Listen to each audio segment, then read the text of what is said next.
that car you're not using anymore could help fund audiobooks, Braille, and accessible library services across Washington. Donate it to the Washington Talking Book and Braille Library. Pickup is free. Go to careasy.org/WTBBL. Hello and welcome to Literary Notes, a podcast by the Washington Talking Book and Braille Library. I'm your producer, Nathan Vass. Today marks the first recurring guest for Literary Notes, filmmaker, bus driver, and writer Nathan Vass. Last time, he stopped by to talk about his book, The Lines That Make Us, a collection of stories from his time driving for King County Metro in South Seattle. Today, he's discussing Deciding to See, a new set of stories collected after the release of his first book. It's an honest, empathetic, and optimistic look at the less glossy side of Seattle living. He once again joins library volunteer Chris Snee in the studio. Here's the conversation. It's a great one. Hello, and welcome to Literary Notes. I'm Chris Snee, and joining me today in the studio is Nathan Vass. Nathan is a filmmaker, photographer, author, and he also happens to drive buses for King County Metro.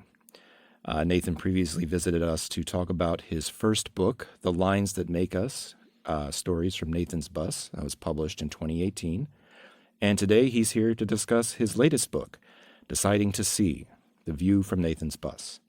Nathan, welcome back. Chris, what a treat to be here. This is a lot of fun. I loved our previous conversation, and I'm looking forward to this one. Same. Let's dive right in. Okay. So in your first book, Yes. you present the stories, and you're kind of in them, but you're as the driver, and you're not a character really. Mm-hmm. And you kind of focus on the passengers themselves. This time, we hear your kind of inner monologue, and you're the main character in some of these stories.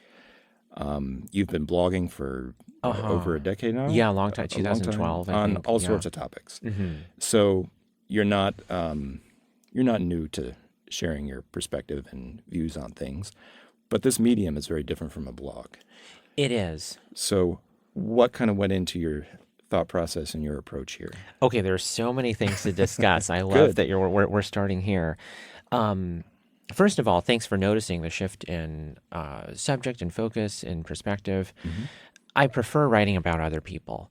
I don't like writing about myself. I'm terrible at marketing myself. You know, I'm sure a lot of artists face the same challenge where I'm really good at talking about other people's work. And when you're going to art school, you learn all about how to critique and discuss art, but it's always someone else's art. You think deeply about your own stuff, but how do we talk about ourselves and our work while retaining the humility that is important to at least me as a person? The reason for the shift is twofold. One is I couldn't just repeat the first book by here's more stories. Mm-hmm. You know, it couldn't just be another run through. It had to have something added to justify its existence. Mm-hmm. You know, like you want the sequel to go somewhere a little further than where the first movie. Expand the universe. And also, I'm really fascinated by the inner life. What are we thinking about and feeling that we don't have an opportunity to share with others? Yeah. Human life is just unavoidably largely experienced singly. You know, we're always trying to connect with other people, but there's so many thoughts we have that are too banal or too hard to translate into words because that does take energy. And that interior life is such a big part of who we are. And literature is the best medium for exploring that, for getting inside people's heads. It's just easier. In film, you're constrained. You have to use voiceover or something, and it can feel artificial. But in books, it's the most natural thing ever to communicate thoughts. I was also encouraged to do so by Alex Smith, is the professor at SU who teaches both of these books. And I spoke with her when the second book was in process, and she encouraged me to add my own personal stuff as well, because that it's useful to have a deeper amount of character development for at least one of the characters. I can't do it for any of the other people because I don't know them well enough, but I can use myself for that. Good. Yeah, more of an anchor, especially because the book's longer. It needs a more cohesive arc. Right. And in this book, we see that arc with the passengers as well. Yeah. Some real, ups and downs. Rising pretty and falling. dramatically. Yeah. And covering a longer span of time. I want to go back to what you were saying about how I used to write in a blog format more frequently, and now this is...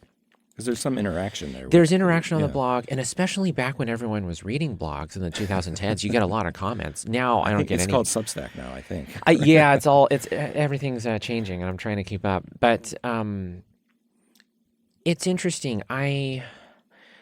There's a temptation when you're making art to make art that has a clear message that resists being misunderstood, so you get your point across.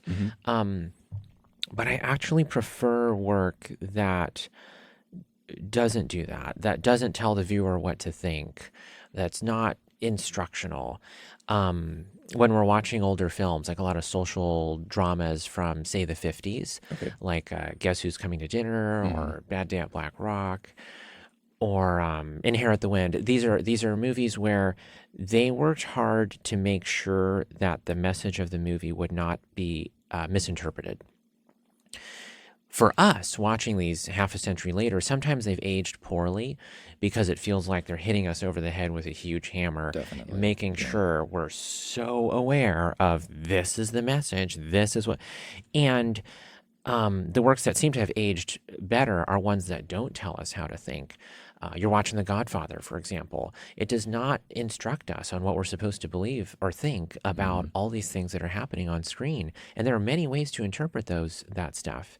Same thing with making work that is okay with being ambiguous. You have to be okay with being misunderstood. You have to, quote unquote, not care what other people think. We've heard that, and it sounds like a really good idea. What does it really mean to not care what other people think? I think it means being okay with being misrepresented, misunderstood, and not justifying or explaining yourself when those moments happen. That's extremely difficult. Right. And when I make this book and I put it out there, I have to let the reader take ownership of part of it. And they're going to see what they're going to see. And it may be quite different from what my intentions are. Someone came up to me recently, and they were telling me their read on the book, which was not something I forget the specifics of what it was, but it wasn't my intention at all. They liked the book, but they liked it for reasons I never would have thought of. What? Gosh, I wish I could remember. Yeah. It was they had, it was useful for them in a way that was, I can't even remember, but it worked for them in ways I had never thought of. And they had turned the book into their own thing, into what was useful for them. And that's excellent, That's great, yeah. So I try to make stuff that is okay with being, that can be taken in different ways by the viewer. Yeah. And you're right, I don't have an opportunity to respond in the way that I do on the blog. Right. And that's just part of the game. Okay. So kind of picking up on your point there about, readers doing with what they will and interpreting it in a way that you didn't expect. In both of your books, there's an optimism that is at least background noise, if not front and center. Yeah. In I can't help these stories. Yeah. But and that's difficult to pull off in this day and age. But in this book, which is something different from your first one, we see your own struggle with processing your own traumatic experience of having been in Paris in November 2015. Could you, sadly, these events, I know, when they happen abroad, it's like, they which just kind of which attack are we even talking about? Madrid? Was that London? I don't, So can you kind of remind our listeners what happened and then kind of describe your proximity to those events? Very briefly. This was back in 2015. in November when there was a terrorist attack that was unique in taking place at multiple sites throughout the city at the exact same time. It was 6 sites spread throughout the city at various public events and restaurants. And I was a few blocks away from one of those attack sites. And in the moment, were you in the aware moment of? I was not. The city is loud enough that you don't know what's going on. But the entire city went into sort of a curfew shutdown where all the transit was unusable, which over in Paris is a huge deal. Yeah. Nobody could go home. And it turned into a suddenly totally transformed city the following morning. And this book is not about the trauma of I didn't die. I wasn't shot, It's not the trauma of that type of suffering. It's the trauma of survival. When you almost get assaulted, but you don't. You don't feel hunky-dory afterwards, No. You've still gone through something. When you don't die, but your friend dies, you still have to carry there's a cross you're carrying that is unique. This is the trauma of survival.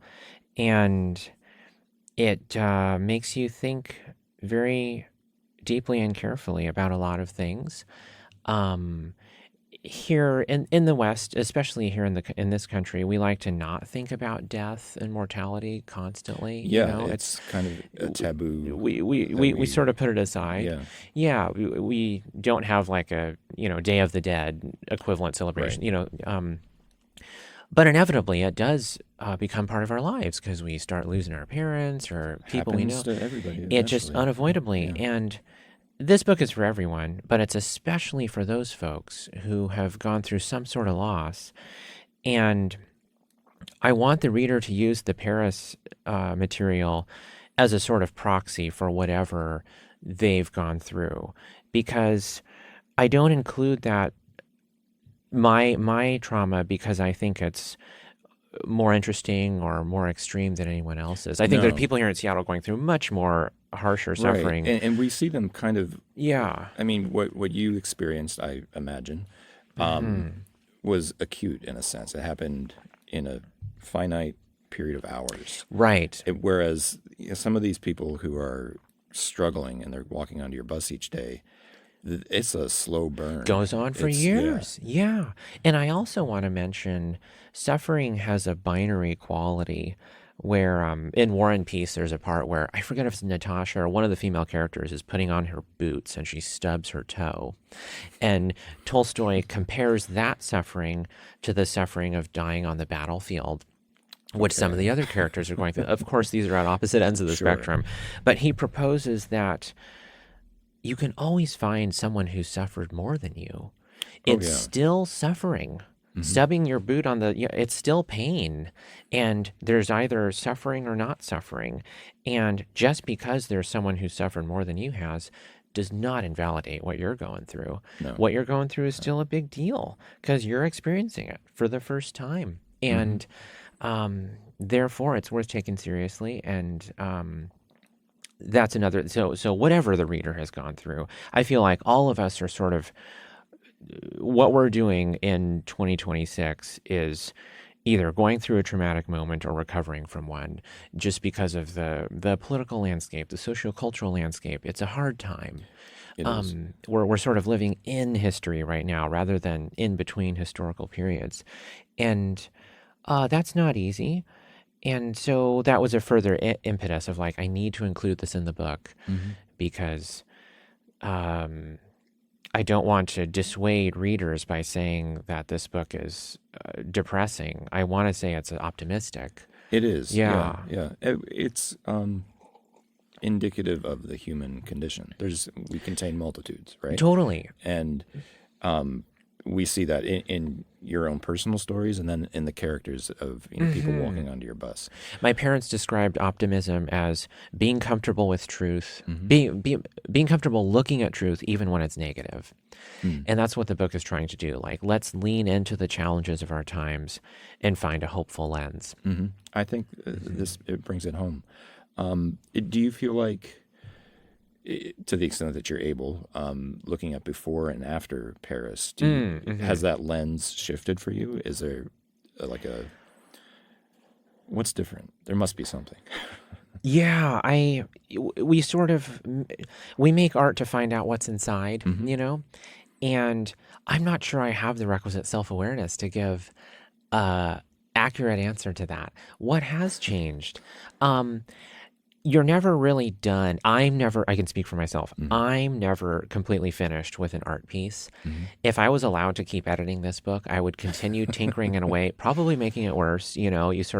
There's a risk of killing it with improvements. There's diminishing returns. After exactly. that, yeah. But I would still be tinkering away. Just this morning, I was thinking, there's a line that shows up in there twice.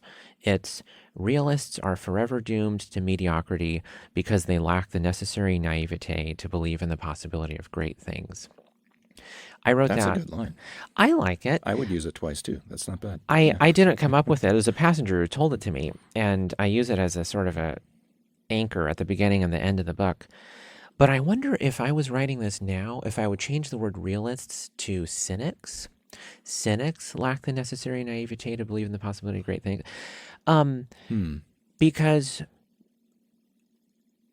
what's wrong with being a realist? At this time at this difficult time, it's like, well, there's more fluidity, I feel like, with realism, where you can it allows cynicism. Yeah. Sometimes, but also I think pushes you to broaden your perspective and realize that, okay, this stubbing my toe in my boot right now sucks. Yeah. But I'm not, in the trenches on the battlefield day after day. And realism is a word that contains large definitions. And that is what the guy, Lucas, the passenger, said. So it's staying the way it is. And I want to give that to the reader as food for thought, not necessarily telling them what to think. I don't want the book to be a TED Talk. It's not supposed to be instructional, but it's supposed to be thought-provoking. Yeah. Yeah. And so speaking of repeated lines, you also, there's this mantra, for lack of a better term, this why did I live, that gets interjected into a few of these stories. Yes. It always comes out of nowhere. It's a sudden thought. Which is very relatable to, processing a trauma. Exactly.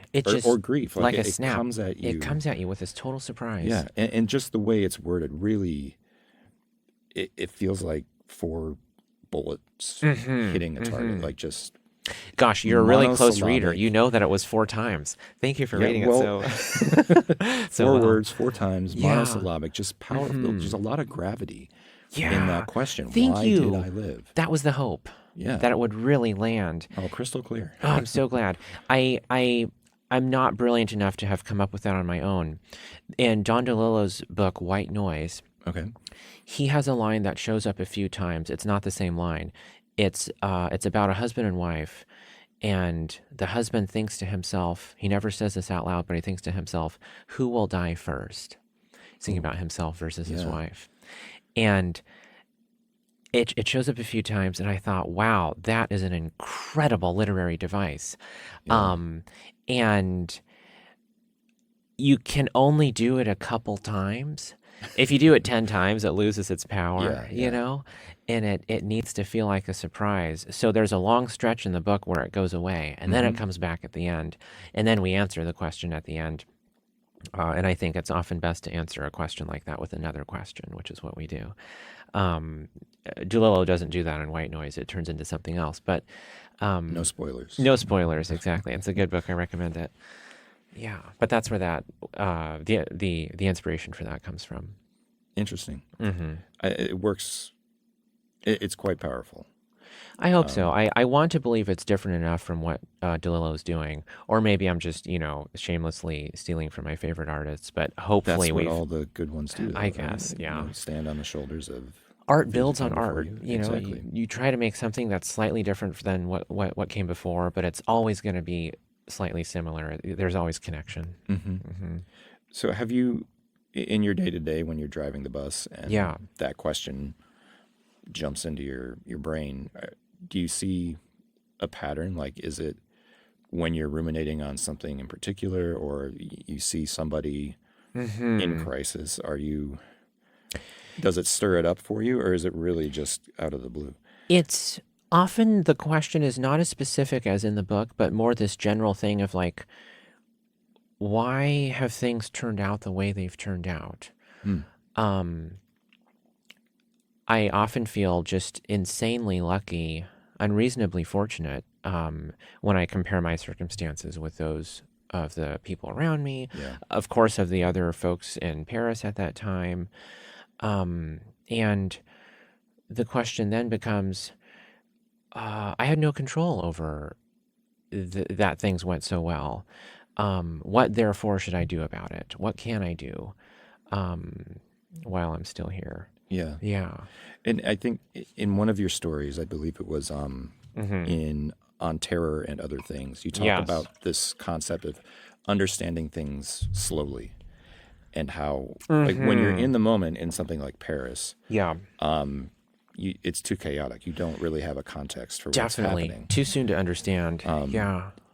And the day by day with people struggling with life on the street,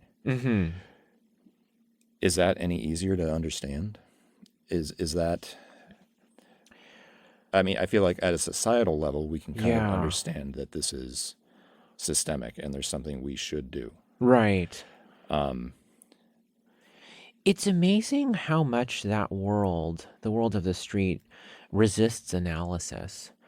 You know, because if I'm listening to different friends of mine on various places in the political spectrum, some will say that people are unhoused entirely due to it's their own fault. They made stupid decisions, and actions have consequences. And look, here you are. Your adults are responsible for their own actions, and these guys are misbehaving. There's that line of thought. There's the other line of thought, which is these people are in these conditions exclusively because of the actions of institutions in power, and that everyone has a different starting point on the sort of on the race of life. I don't want to call it a race, but people are dealt different decks of cards, and you sort of are limited to playing the deck you have, and neither is completely true. If we exclusively go with the latter one, then we are taking away their humanity by saying they have no control over their actions or no responsibility for their behavior. Right. There's truth on both of those. It would be dangerous to think either is completely accurate. And when you're on the street, you're confronted with the duality of both of these contradictory things having truth in them. And sometimes it changes from moment to moment within a single person. Right. Right. And it's easier to stigmatize those people. But if you're the person who is able to hold a job and is housed, but has a doctor who's prescribing you Oxy because you're addicted to it. Exactly. That's a perfect example. Yes. There, but for the grace of God, go I. Exactly. Right? Yeah. Yeah.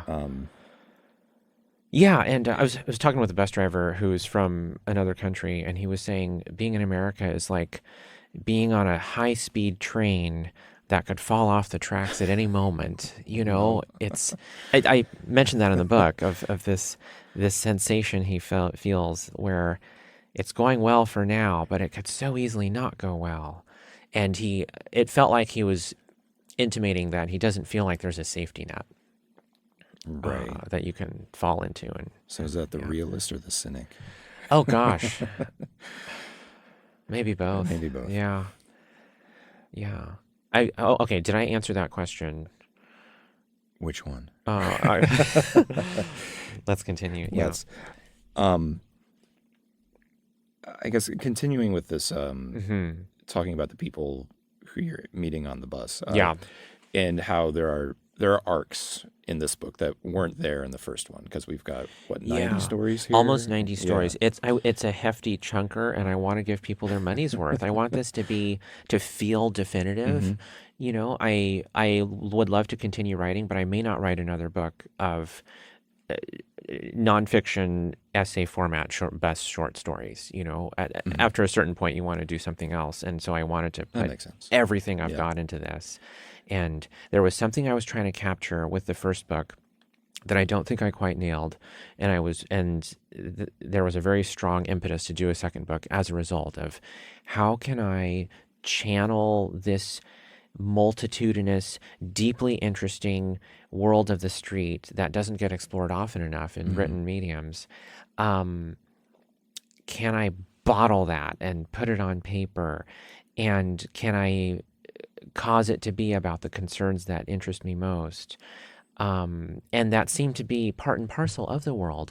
Mortality, death, the edge of life is something that is very present in these spaces. And could I make a book that explores all of that, where instead of feeling terrible at the end, you feel hopefully great at the end? And that was the idea here. So in thinking about some of the success stories that we see, like I'm thinking in particular of the character Alonzo. Yeah. You talk a little about his development, his arc as a character, and as a real person, we should say. Is not, somebody you. I understand. Yeah. And are there aspects of his story that you feel like are common in others' success stories? Yes, there sure are. He's a good one to talk about because he's in both books. And I didn't know the first book would become popular. So some of the names in there are real names. His name is Avery, and he's in the first book as Avery. Here, we knew this book would have a much larger platform. And so now he's Alonzo. Okay. But it's the same guy, and you can tell because the book explains that. But he was so indefatigable in terms of his attitude. He's just so positive. Whenever, even at his worst, he was so happy and thankful to see me. In terms of people who I notice have these resilient success stories where they come out in one piece at the end, absolutely, yes, there are commonalities. And those commonalities are exclusively attitudinal. It's not to do with physical or demographic stuff. It's this is a good time to mention in the book. There's a moment where we talk about. Everyone has a study they like to talk about. The study that I'm always talking about is the one where they accumulated a bunch of people who fit into two categories: those who believe that they're lucky and those who believe that they're unlucky. And they had each one of those people walk down a sidewalk individually. And on the sidewalk, a $20 bill had been placed. Every single person who thought they were lucky in life noticed the $20 bill, picked it up, and felt great about it. All of the people who thought that they were unlucky in life didn't even notice the $20 bill. I find this extremely revealing. And there's a suggestion that remaining open to the world around you, trying to not just, if you believe stuff is horrible, you'll only see the horrible stuff, Right. Remaining open to let me just look at what is there before deciding what it is. The people, Alonzo has this very strong amount of gratitude. He has this go-getter motivation that he has an engine that doesn't stop running. And also, there's a filmmaker I like, Andrea Arnold, made a couple really good movies about mostly young women who are living in what in England is called estate housing. She's an English filmmaker. We would call it project housing, or folks struggling in other ways. And some of the critical writing about her films notices that her characters never think of themselves as victims. And I noticed that is something also true of Alonzo and these other guys who turn out well. That's not how they perceive their existence. Putting aside what's true, what's not true, it just doesn't occur to them to blame their problems on stuff besides themselves. They think, okay, I have agency. I am going to take action. It's like the woman, and somewhere in the book, she talks about how she needed to be the person who was the first person to convince herself to get off drugs. It doesn't matter how many, if anyone listening who has kids who have challenges with addiction, like, that it doesn't matter how many interventions you do. The person themselves has to decide that this is a good idea. Yeah. They have to come up with that on their own, usually from hitting rock bottom.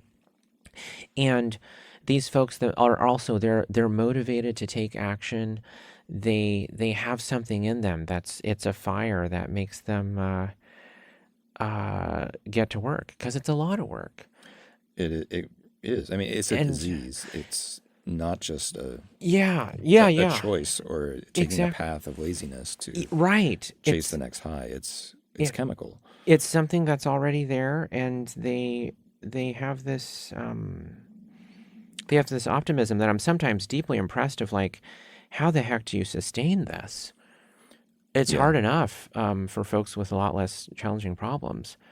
But somehow they just keep going, and you can see how much they inspire the people around them, including me.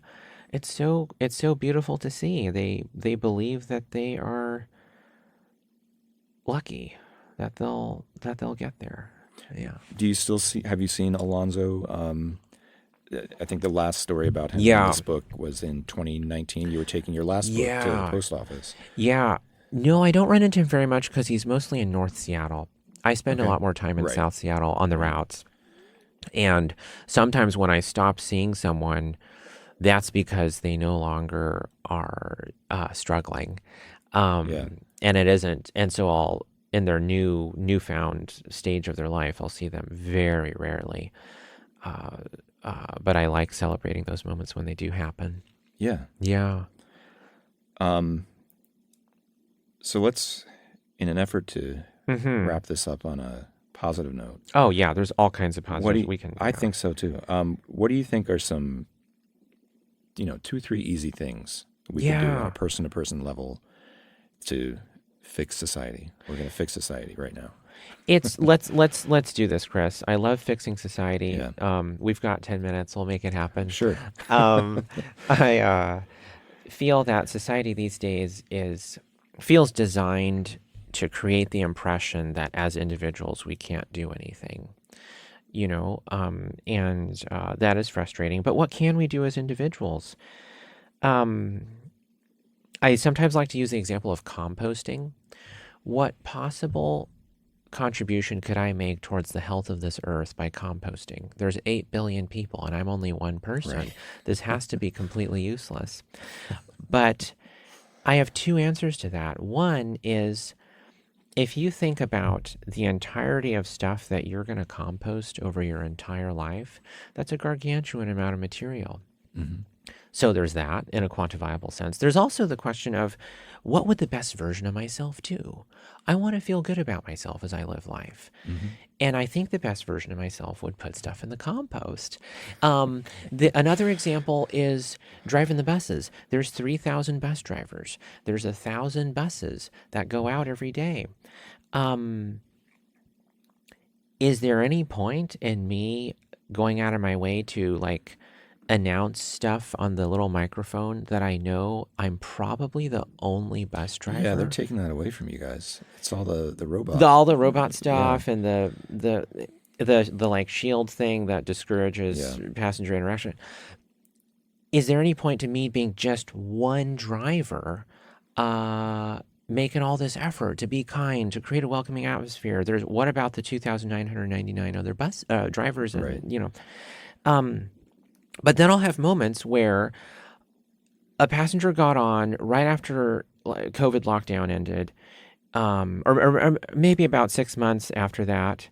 He got on the 49. I was doing the 49, and he said, oh my gosh, I haven't seen you. I moved to California before COVID, and now I'm back in Seattle, and oh, it's nice to see you. And then he went back and sat in the back of the bus. And he's just sort of a regular-looking person, perhaps working in tech, perhaps, just our sort of classic Seattleite. Right. And he came up at the end of the ride, and he was almost in tears. And he said, "You're the only thing in Seattle that hasn't changed." Oh, Wow. man. Or there's another moment where I was driving, this is going back a long ways. Only our old-timer readers or listeners will know the 358 on Aurora Avenue. Oh, yeah. Now it's called the E-Line. My Yeah. first apartment was on Whoa. Aurora, right across from the now deceased Thunderbird Motel. Yeah. Yeah. I want to read your book. Gosh, Chris. I'm going to Man. keep editing that one for a while. Yeah. Yeah. So I was doing the 358, and there was a period of transition that took over a year of moving the buses from microphones where every driver had to call out every stop, announce every stop themselves, to the automated system that we're now familiar with, where the robot lady calls out all the stops. I was driving a bus well after we had all the automated announcements, but I still do my own announcements. There's a few drivers who do that, and I'm one of them. And a young man came up from the back of the bus, and he said, "I just got out of prison. I was in prison for 3 years, and I got on your bus. I've been riding buses, and I got on your bus. Your bus is different than all the other buses." And we tried to figure out why he felt so good on my bus. And what we figured out was he went to prison back when all the buses had the regular human announcing. Okay. And he came out of prison after the transition had been completed, where all the buses had automated announcements except my bus. And his being on my bus made him feel so, it was like a time machine. Yeah. He felt so good of like, oh yeah, I still know what the world feels like and sounds like. It can still be that way. It can still be that way. There can still be friendly people. And moments like that remind me that, or people who tell me like, I ride your bus every day, you make Seattle feel good, I share this not to sound self-aggrandizing, but to express that anyone can be that single person who contributes a huge amount. It's like all that stuff that you're going to compost. That one small contribution that you're putting out into the universe can land with somebody, and they'll carry it on. Yeah. Thinking about, I don't know, I think it feels like we've all become more self-centered since COVID. I don't know why. I don't understand this. Is that even true, or is that too pessimistic of an outlook? I think there's some truth to that. There seems to have been a shift. The algorithms are in more places than they were even 6 years ago during COVID. Oh, yeah. Yeah. And I wonder, It's accelerating. it is. What could be causing this self-centeredness? Is it something as simple as, it can't possibly just be the fact that smartphones make us not interact with strangers. Well, they make us not interact with strangers, but also show us what we have been conditioned to think we want to experience and hear and perceive the world through this small little 5-inch screen. Algorithms only give us stuff similar to what we already like or put into it. And so the sort of smartphone browsing environment makes our world smaller. And I think that does contribute to a greater sense of isolation, self-centeredness, alienation, and fighting that, I think, is one of the best things we can do, contributing to a sense of community. If you feel safe talking to someone, smiling at someone, helping someone in need. I love when I'm driving the bus and someone comes up to me saying, this other passenger's doing this. Can you say something? Can you help? I need people to want to help each other, want to improve the environment. We need people to look out for each other and not just think only of themselves. That's something that does have a big impact. And when you see that happen, I was driving the bus yesterday at northbound 3rd in Virginia, and we were at the red light, which was about to turn green at Lenora, and there was a car in front of me, and in front of that car was a person who was crossing the street very slowly because they had a walker, and they were also holding a package of food to go. Mm-hmm. And because they had to hold the food while also holding their walker, they were moving incredibly slowly. Yeah. The person in the car in front of me, even though the light was green, chose not to drive around this person. She got out of her car and walked over, carried the guy's food for him so he could put both hands on his walker and more quickly finish crossing the street. Mm-hmm. Wow. What compelled the young lady in the car to help this total stranger, Yeah. a man, cross? And I leaned out of my window and told her, "You're wonderful. Have a lovely day. Thank Mm-hmm. you." I wanted to let her know I was in no way frustrated at being further held up by losing another green Right, light cycle. I thought, that's awesome. I want to see that happen all the time. And that is something we can do as individuals. In this book, in the second story, which is sort of a expository kind of, here's what a normal night is like. Mm-hmm. We end by talking about now is the time when individuals can rise and do something helpful and do something that, what can I do for people besides myself? Why do we do these things? Because they're easy? No, because they're difficult, because it's a challenge, and because it's worthwhile. That's something one can do. Another thing, which we all know we can do, but we never get around to doing because we're busy, is, yes, contacting your local city council member and telling them that people who are a danger to themselves and others should probably not be walking all over the street because that's bad for them and bad for everyone else.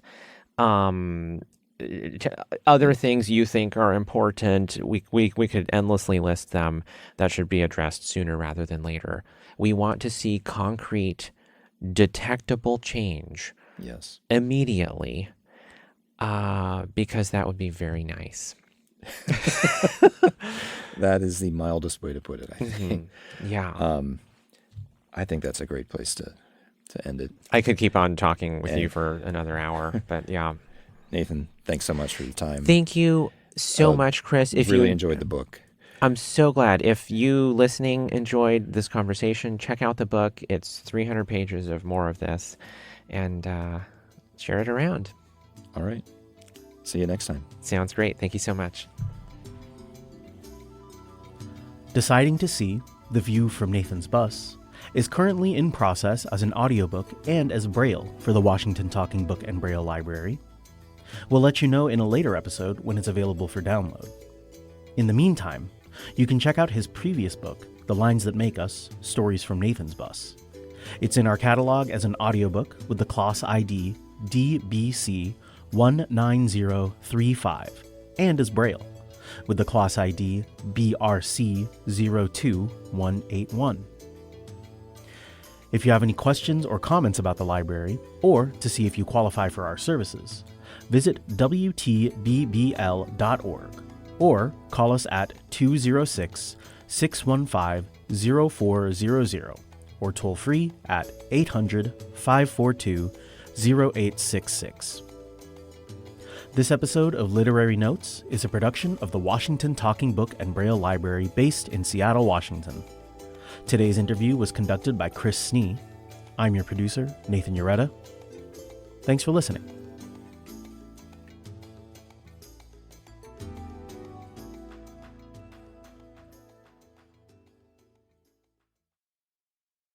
Before we go, take a moment and imagine this. A story being read aloud, a favorite magazine in Braille, a young reader discovering books in a new way. That's what the Washington Talking Book and Braille Library makes possible every day, providing audiobooks, Braille, and accessible reading services so that all may read. If you have a vehicle you no longer need, you can help keep those stories going. Donate it today. Pickup is free, running or not. Just visit careasy.org/WTBBL.